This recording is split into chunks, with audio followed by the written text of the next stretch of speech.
Imagine herdar o trono da dinastia mais poderosa da história do seu povo. Certo. Ter o legado do rei Davi nas mãos, o templo de Salomão inteirinho à sua disposição, e aí, em vez de preservar essa herança sagrada, a pessoa decide sacrificar os próprios filhos no fogo.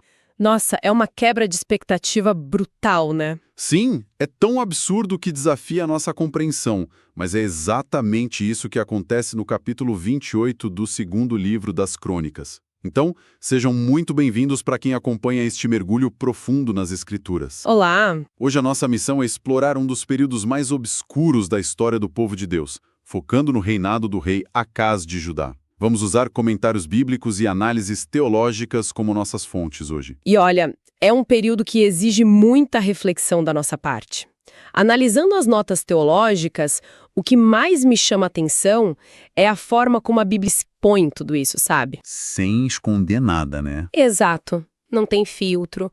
Deus, sendo o justo juiz de todo o universo, ele observa e registra as escolhas morais dos seus filhos. Ele não oculta o pecado de um líder. E essa queda serve como um espelho da própria natureza humana quando a gente se afasta da fonte da vida. Bom, vamos analisar isso então. Como é que alguém com um legado tão abençoado pôde se desviar de uma forma tão drástica? Pois é. O texto mostra que Acaz assume o trono de Jerusalém muito jovem, com apenas 20 anos de idade. Super jovem. E reina por 16 anos. A lógica humana diria que ele iria seguir os passos do ancestral dele, Davi, ou pelo menos o exemplo do pai dele, Jotão. Que as escrituras dizem que andou nos caminhos do Senhor, certo? Isso, mas as fontes apontam para uma ruptura imediata. Acaz vira as costas para tudo isso e decide, imitar os reis de Israel, o Reino do Norte e as nações gentias. E não é um desvio sutil, assim, escondido. É algo institucionalizado. Exatamente. A mudança é drástica. Ele introduz um sistema de adoração completamente corrompido em Judá. Ele manda fazer imagens fundidas de Baal. Aquelas divindades cananeias, né? Associadas à fertilidade. E ele passa a queimar incenso nos altos, especificamente no Vale dos Filhos de Nom. Ele não estava só tolerando outras religiões, ele ativamente substituiu o culto ao Deus vivo. Sim, por rituais pagãos. O que nos leva, acho, ao ponto mais perturbador dessa narrativa. As análises teológicas são categóricas ao descrever o ápice dessa abominação. É muito pesado. Acaz entregou os próprios filhos ao deus pagão Moloque, sacrificando-os no fogo. Lendo isso, a primeira reação de quem estuda é de repulsa absoluta. Com certeza. Como a mente de um ser humano, ainda mais um rei da linhagem de Davi, justifica a destruição física das próprias crianças? O que é fascinante aqui é tentar entender a essência da idolatria. A idolatria nunca é apenas sobre se curvar diante de uma estátua. Certo. É uma busca desesperada por atalhos e controle. Quando lemos as instruções lá em Deuteronômio 18, vemos proibições expressas contra essas práticas, porque o Deus de Israel exige obediência moral, transformação de caráter. Submissão, confiança. Exato. Já as divindades pagãs oferecem um poder manipulável através desses rituais repugnantes. É transacional. Ou seja, a mentalidade é, se eu pagar esse preço terrível, a divindade é obrigada a me dar o poder que eu quero. Ele achava que estava no controle. E me lembro de uma analogia muito forte das fontes sobre isso. Eles contrastam Acaz com Abraão. Ah, sim, essa comparação é excelente. Quando Deus pediu Isaque a Abraão, o objetivo era provar que o ídolo no coração de Abraão precisava, entre aspas, morrer, para que Deus fosse o primeiro na vida dele. E Deus impediu o sacrifício físico de Isaque. Exatamente. Mas o deus Moloque exigia a destruição física real das crianças em troca de poder. É uma inversão total de valores espirituais. E uma terrível desobediência. Acaz rejeitou a submissão ao Criador porque queria um poder que pudesse comprar. Mas a ironia trágica disso tudo é que essa busca por controle resulta na perda total de proteção. A famosa lei da semeadura. Pois é, ao se afastar de Deus, a proteção divina sobre Judá é removida. O Senhor literalmente entrega Acaz. E o colapso não demora a chegar. Primeiro, os sírios, os arameus, invadem e levam uma multidão gigantesca de judeus como cativos para Damasco. A ausência de proteção deixa Judá como presa fácil, e isso foi só o começo. Porque depois vem o Reino do Norte de Israel, sob o comando do rei Peca, e os números registrados nas fontes são assustadores. Então mesmo. Eles matam 120 mil homens valentes de Judá em um único dia. 120 mil. Em um dia. É a dizimação de uma geração inteira.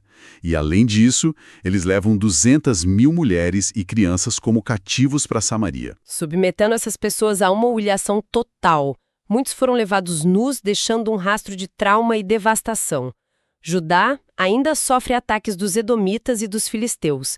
É o desmoronamento completo de uma nação. E diante de uma catástrofe dessa, o que se espera de um rei? Que ele caia de joelhos e se arrependa, né? Exato.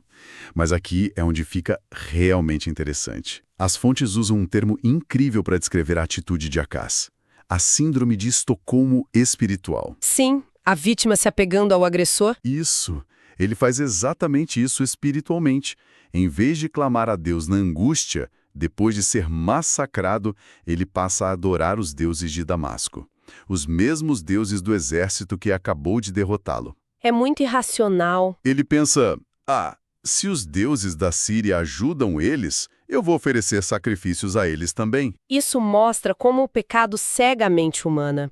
Quando o coração se endurece assim, as aflições não geram arrependimento, geram mais obstinação. Uma teimosia sem fim. Ele abandonou a fonte da vida e isso é um convite direto à ruína. Foi a justiça divina contra a apostasia dele. Mas mesmo no meio de toda essa escuridão, acontece uma das coisas mais extraordinárias do Antigo Testamento. A intervenção profética. Sim.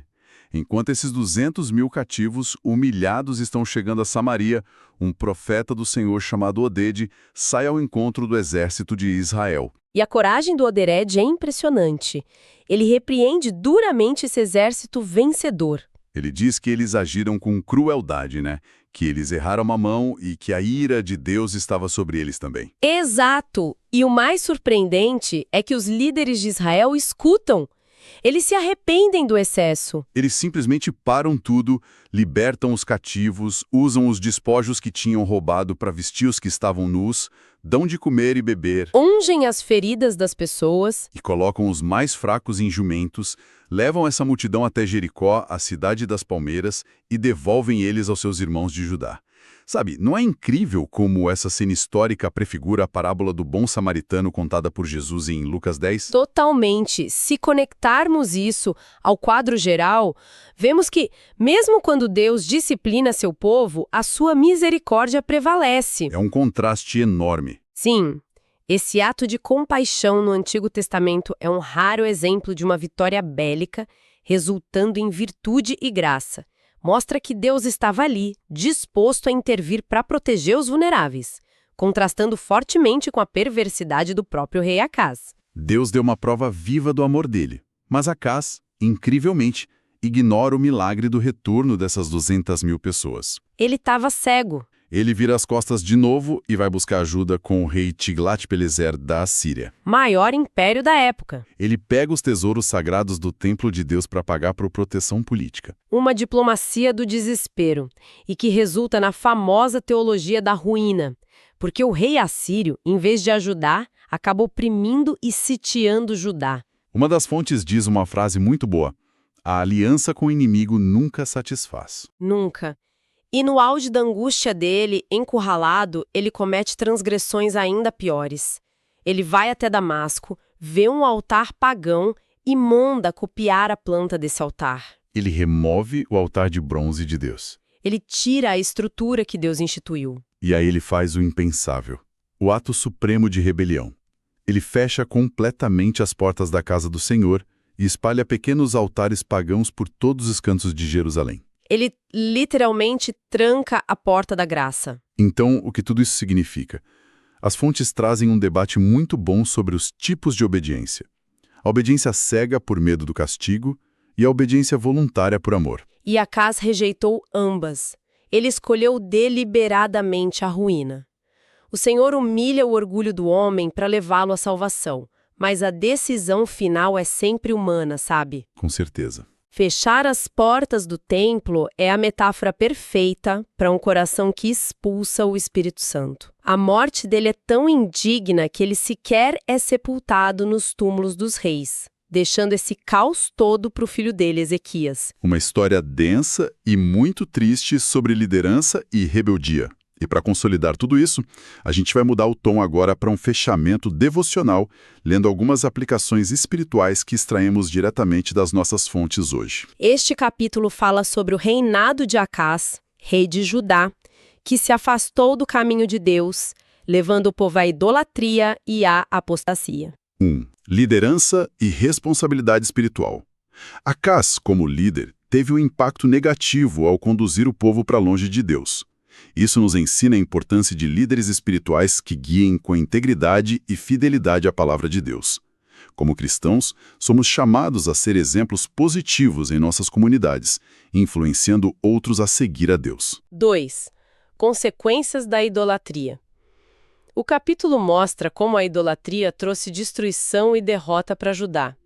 Isso nos lembra que colocar qualquer coisa acima de Deus em nossas vidas pode levar a consequências negativas.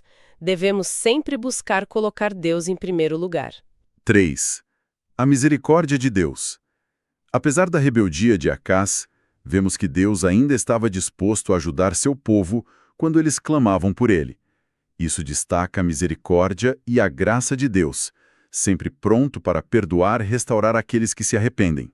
4. A necessidade do arrependimento. A história serve como um chamado ao arrependimento pessoal e comunitário. Quando nos afastamos dos caminhos de Deus, é essencial reconhecer nossos erros e buscar sua ajuda para retornar ao caminho certo. Essas lições nos incentivam a refletir sobre nossa própria vida espiritual e nossa relação com Deus, buscando sempre viver em conformidade com sua vontade. E diante disso tudo, vamos fazer uma oração juntos. Querido Deus, reconhecemos que assim como o rei Acás se desviou do teu caminho, muitas vezes também falhamos e nos afastamos de ti. Pedimos que nos perdoes por nossos erros e nos ajudes a colocar-te sempre em primeiro lugar em nossas vidas. Que possamos aprender com as lições do passado, buscando tua orientação e misericórdia para sermos líderes espirituais fiéis e exemplos positivos em nossas comunidades. Fortalece-nos para resistirmos à idolatria moderna e ajuda-nos a viver de maneira que te agrade. Em nome de Jesus, amém. Amém. E para quem está refletindo sobre tudo isso, deixe uma última pergunta provocativa para o seu estudo pessoal. Quais altares modernos ou alianças nós copiamos do mundo na tentativa de nos salvar de nossas angústias, esquecendo-nos de que somente o Deus vivo detém o verdadeiro livramento? É algo muito profundo para se pensar. E peço a quem está escutando que, por favor, compartilhe essa reflexão e essas lições espirituais de hoje com outras pessoas da sua comunidade e com a sua família. Muito obrigado por acompanhar mais este mergulho profundo nas Escrituras e até a próxima.